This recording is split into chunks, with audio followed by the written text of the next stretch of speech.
A paz do Senhor, professor, seja bem-vindo a mais um podcast EBD em Síntese da classe de pré-adolescentes. A paz do Senhor, professora Ingrid. Paz do Senhor, professora Manu, professor Douglas Nilson, a todos os professores que nos assistem.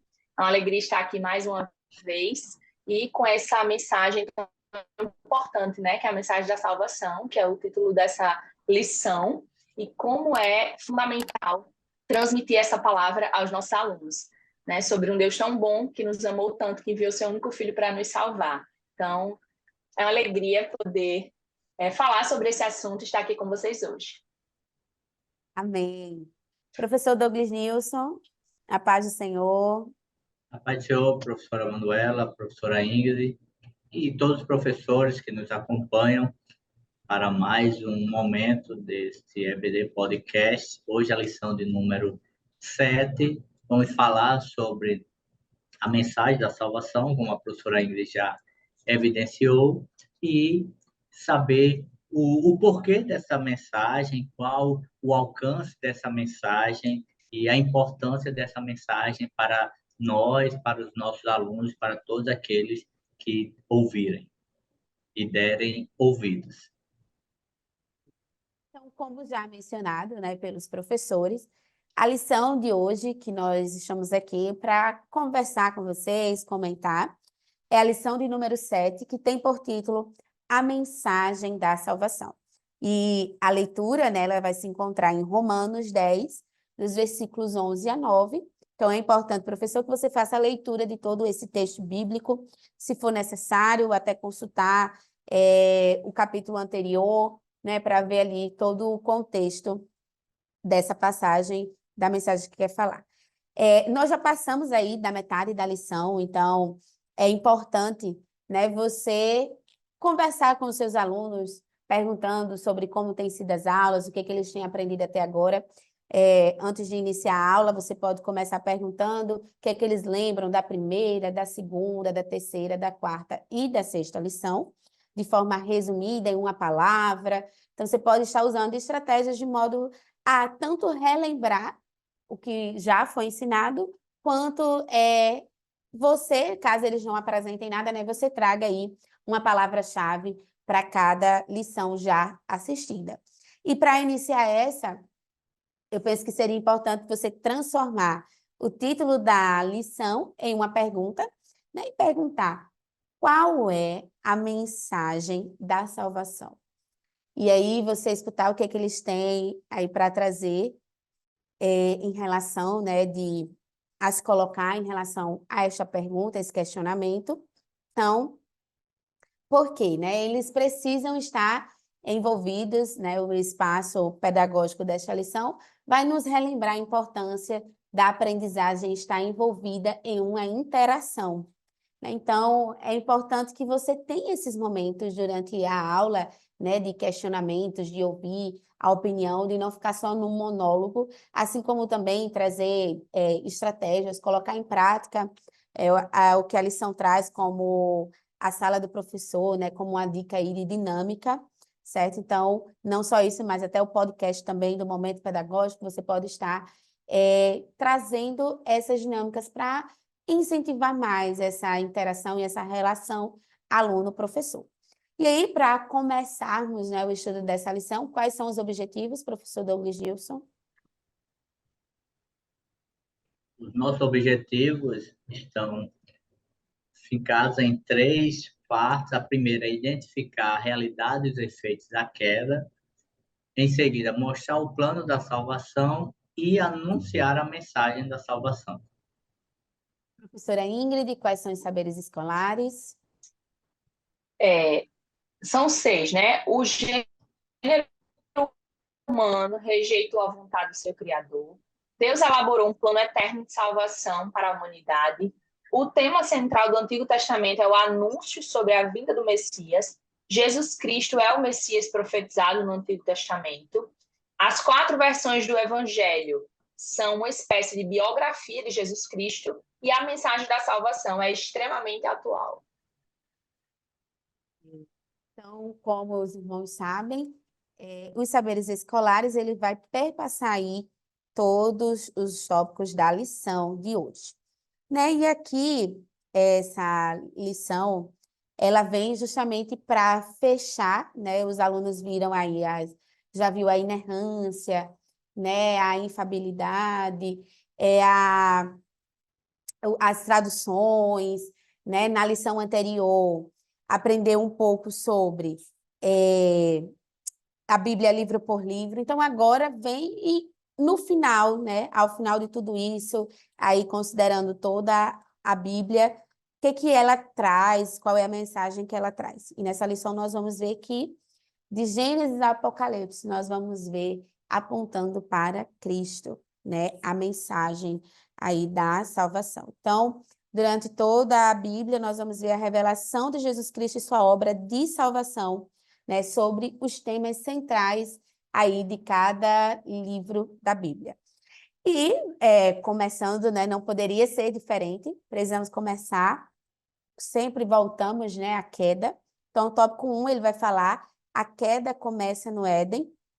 Então, nós sabemos já desse contexto, né? Deus criou todas as coisas perfeitamente, como vai ali se descrever no capítulo 1 de Gênesis, mas aí, né, Deus cria o homem também, mas o homem peca, desobedece ao Senhor, e a partir deste pecado, né, a morte entra no mundo, assim como também, né, o pecado, e aí esse distanciamento de Deus, né, entre o homem e o Senhor.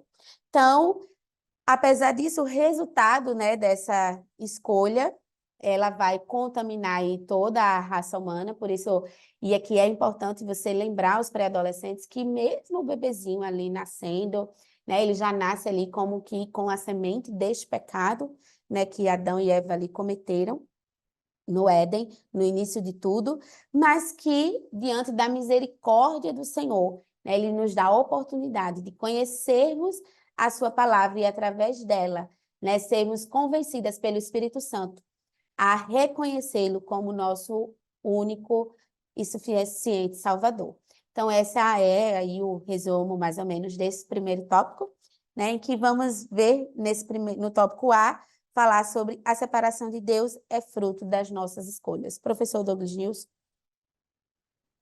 O, o Éden, no Éden, nós vemos um ato do homem, do primeiro casal, que muda, no contexto humano, né, toda a história da humanidade e alcança, vem trazendo, alcançando todos os descendentes adâmicos, inclusive eu e você.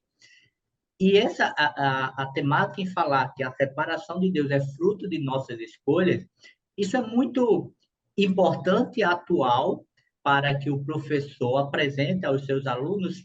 Por quê? Primeiro, nós lidamos com um público que a sociedade incutiu uma inverdade sobre esse público. Os adolescentes ou pré-adolescentes, que é uma idade difícil, às vezes usa até alguns termos pejorativos, como aborrecentes e por aí vai. Sabemos que é uma fase difícil, isso não tenha dúvidas, mas isso não traz sobre eles uma certa defesa diante das suas práticas pecaminosas. As suas práticas pecaminosas, desde o Éden, ele é fruto das suas escolhas. Então, assim como um adulto peca, assim como Adão e Eva pecaram, os nossos adolescentes eles pecam fruto das suas escolhas. Eles não têm assim, não há um determinismo que diz, olha, eu pequei porque eu não tinha saída. A própria Bíblia fala, Paulo escrevendo aos Coríntios diz que nenhuma tentação é de origem humana. Então, eu não posso dizer que estou sendo tentado, porque o texto vai falar que quando somos tentados, Deus nos dá o escape, ou seja, há uma tentação, ela é real, mas Deus, ele nos dá o escape. Essa tentação, ela não vai acima das nossas forças. Deus nos dá o escape para aqueles que perseveram, para aqueles que querem viver para agradar ao Senhor. Então, separação de Deus é fruto das nossas escolhas. Os nossos adolescentes, se eles optarem por uma vida de independência, eles vão viver a consequência dos seus pecados. Isso vai resultar em vazios no coração, buscar nas pessoas algo que eles só vão encontrar em Deus, e aí vão entrar numa espiral descendente em que vão querer satisfazer suas necessidades terrenas em alguém ou em objetos, em posições que não é Deus. Eles vão sofrer, vão se frustrar, vão atingir outras pessoas, vão se rebelar contra outras pessoas, contra autoridades, contra amigos. Tudo isso por quê? Porque ele está buscando em outros meios aquilo que ele só pode encontrar em Deus. É verdade. E como conclusão desse primeiro tópico, o salário do pecado é a morte, professora Ingrid. Bem, assim como Adão e Eva perderam o acesso à árvore da vida, né, por causa do pecado, toda a humanidade perdeu esse acesso à vida eterna, porque o próprio Deus tinha feito o homem à sua imagem e semelhança. Então, qual foi a estratégia da serpente? Corromper a semente, né? Porque se atingisse Adão e Eva, se eles pecassem contra o Senhor, a partir do momento que eles começassem a procriar e se multiplicar, a semente já viria contaminada pelo pecado, né? Então, os filhos já nasceriam no pecado dos pais.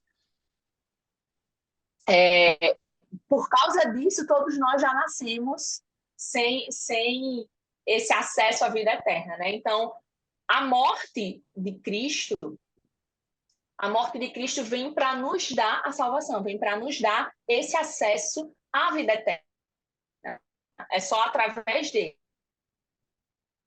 Porque a Bíblia diz que a morte é o resultado, por causa do pecado, a morte passou a fazer parte da vida do homem, né? Lá no jardim, a serpente quis fazer de Deus um mentiroso, então distorce você comer. Então, além de uma morte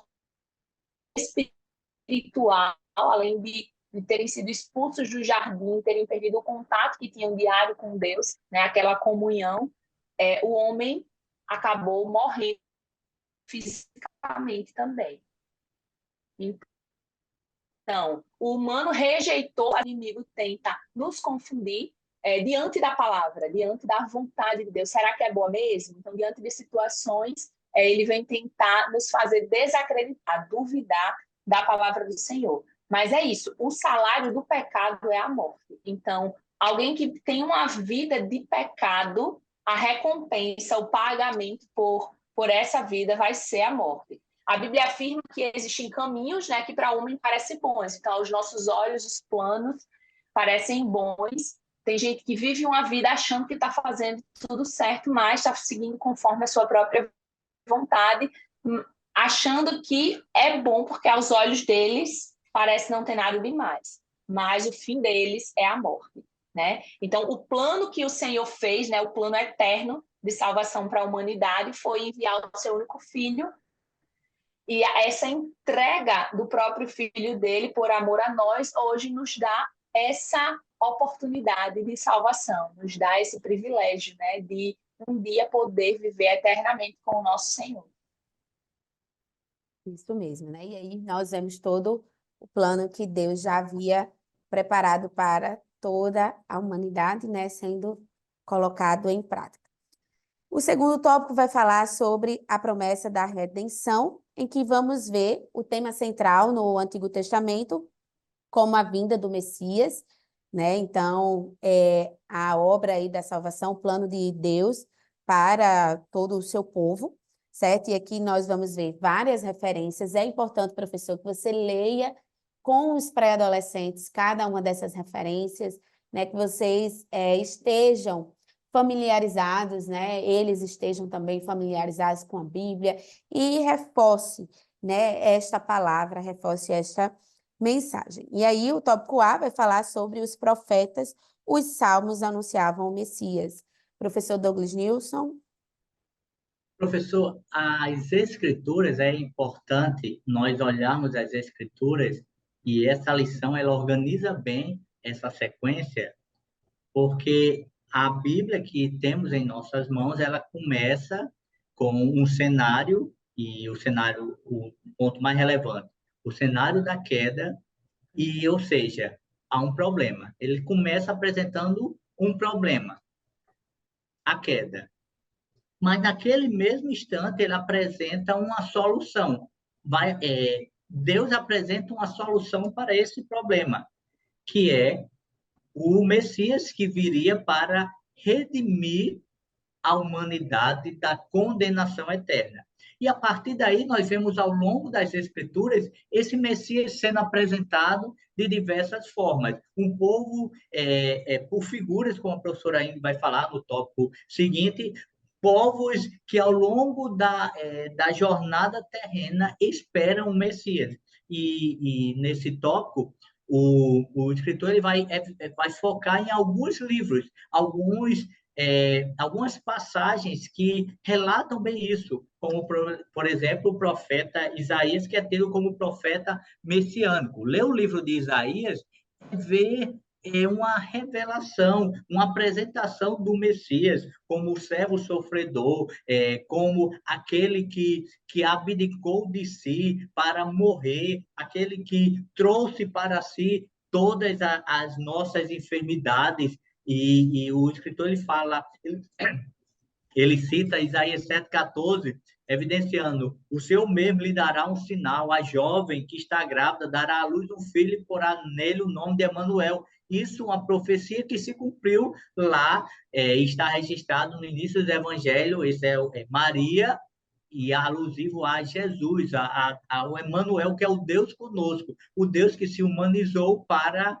caminhar com o povo e viver como humano, mas entregar-se por amor à humanidade. Então, além do profeta messiânico, o Miqueias, os Salmos, o Salmo 22, também faz relato dos instantes finais terreno desse Messias. Portanto, ler as Escrituras sabendo que há um problema, o Deus apresenta uma solução para esse problema, essa solução é evidenciada ao longo de todas as Escrituras, essa solução é cumprida com a vinda deste Messias, e após esse cumprimento vem o que se faz àqueles que dão ouvido a essa solução. E aí nós vamos ver nas cartas paulinas, nas cartas universais, que temos no Novo Testamento. Então, é importante, professor, evidenciar isso para os seus alunos, para que ele possa entender que esse livro, com tantos livros, às vezes tão denso,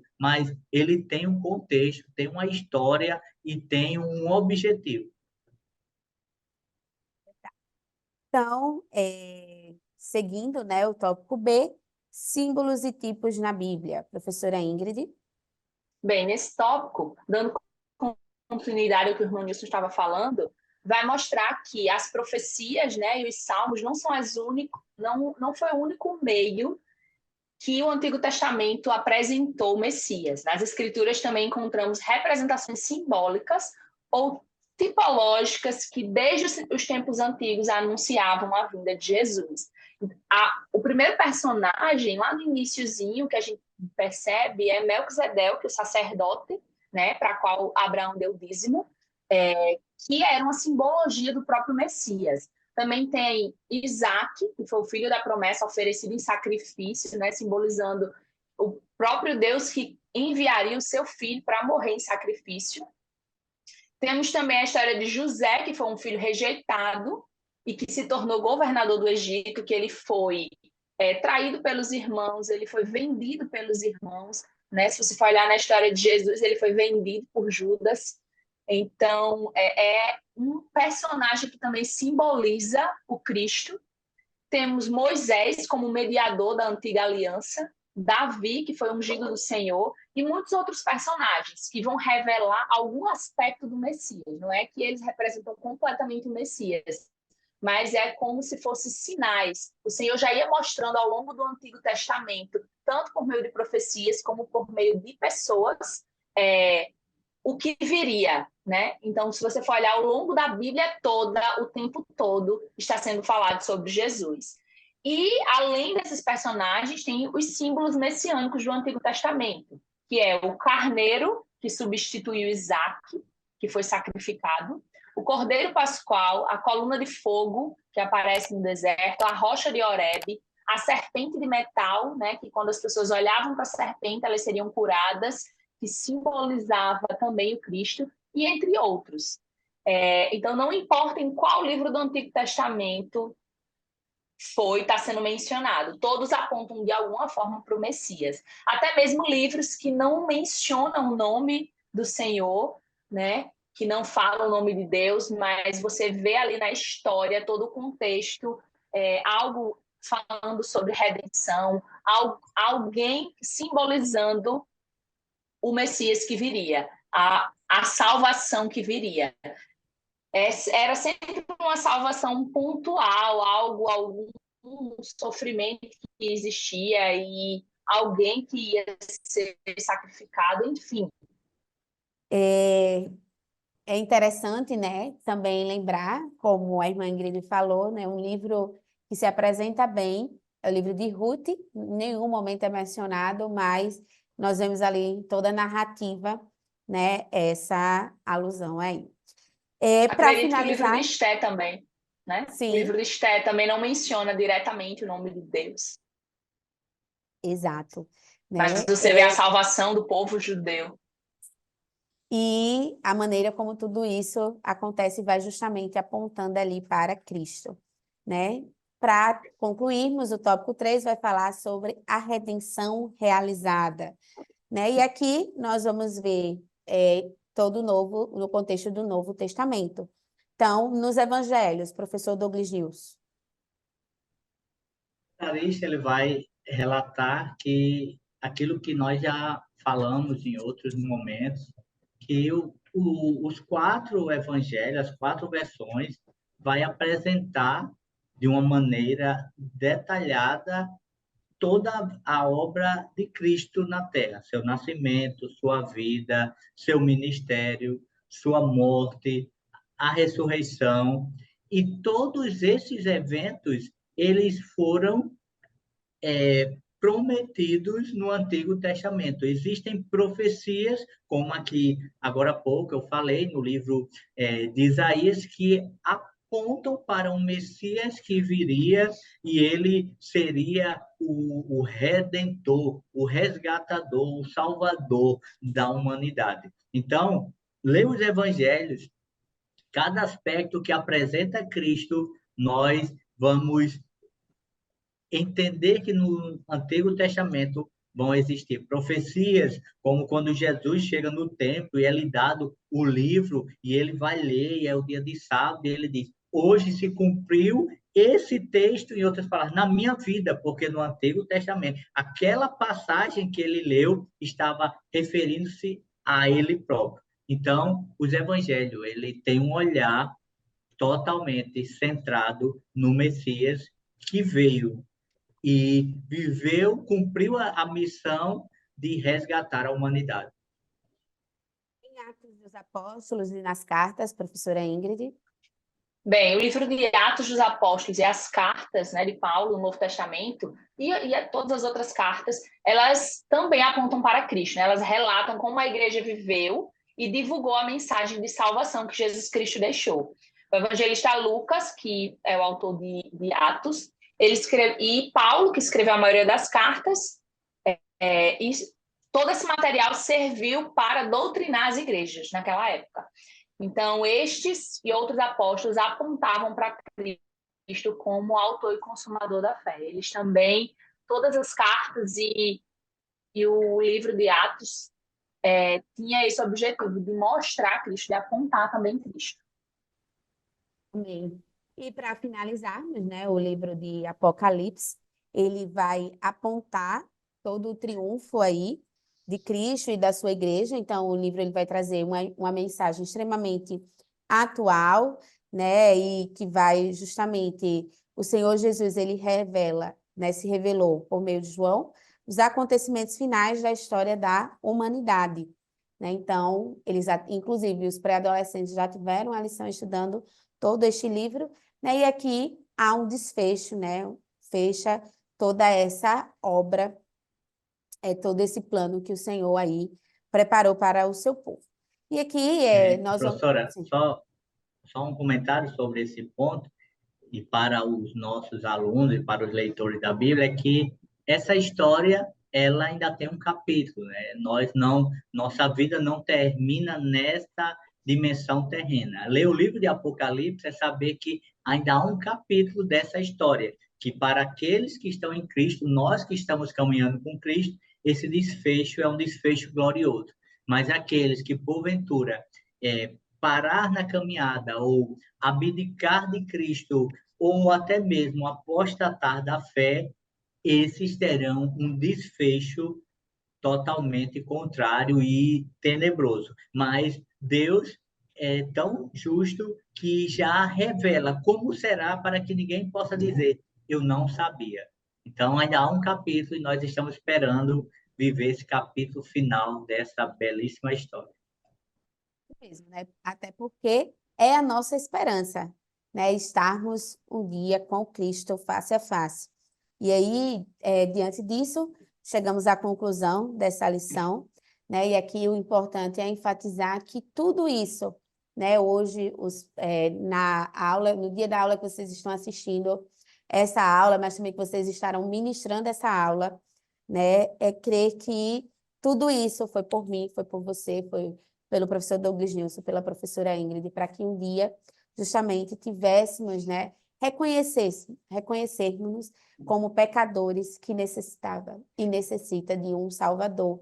Então, é olhar as Escrituras e ver o quanto ainda precisamos mudar, o quanto precisamos nos arrepender, o quanto precisamos confessar os nossos pecados, para que, sim, estejamos nesse futuro glorioso com o Senhor.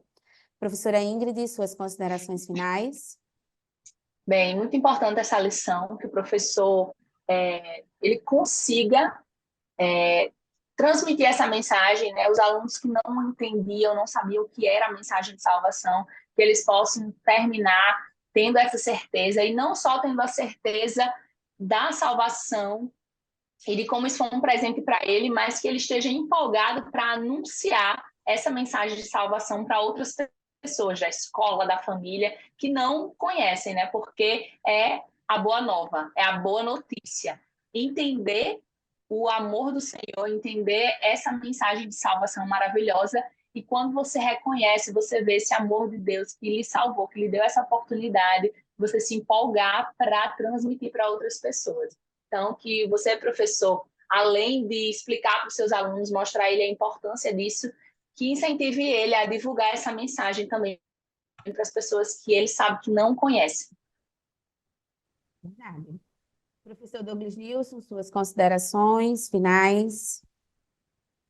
Para desfecho dessa lição, nada mais oportuno que o professor procurar identificar se entre os seus alunos, porventura, existe algum que ainda não tenha tomado uma decisão por Cristo. É um momento do professor fazer um desfecho apresentando o plano da salvação, reconhecendo a nossa condição pecaminosa, a necessidade de um resgatador, de um salvador. Esse salvador só existe unicamente em Cristo, somente Cristo é o nosso salvador, e confrontar esse aluno a tomar essa decisão, reconhecer que eu sou pecador, preciso de um salvador, esse salvador é Cristo, e agora eu preciso confessar o meu pecado, a minha vida distante dele, e me render a ele para que ele seja não só o meu salvador, mas também o Senhor da minha vida. Então, professor, aproveite a oportunidade, lance esse convite para os seus alunos.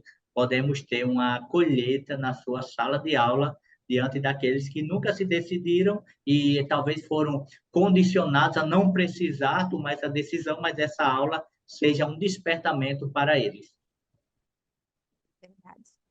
Né? Então, somos gratos a Deus pela oportunidade de estarmos mais uma vez aqui com os irmãos, né? Aprendendo junto a vocês também e relembrando, né, tudo o que Deus tem para nós, para a nossa vida. Que você continue se permitindo ser um instrumento nas mãos do Senhor para ensinar os seus alunos, para ser usado aí no DENEC, né, na EBD. Desejo também que Deus continue abençoando a vida do professor Douglas Nilson, da professora Ingrid, né, professor? E até a próxima lição. A paz do Senhor a todos. A paz do Senhor. A paz do Senhor, irmãos.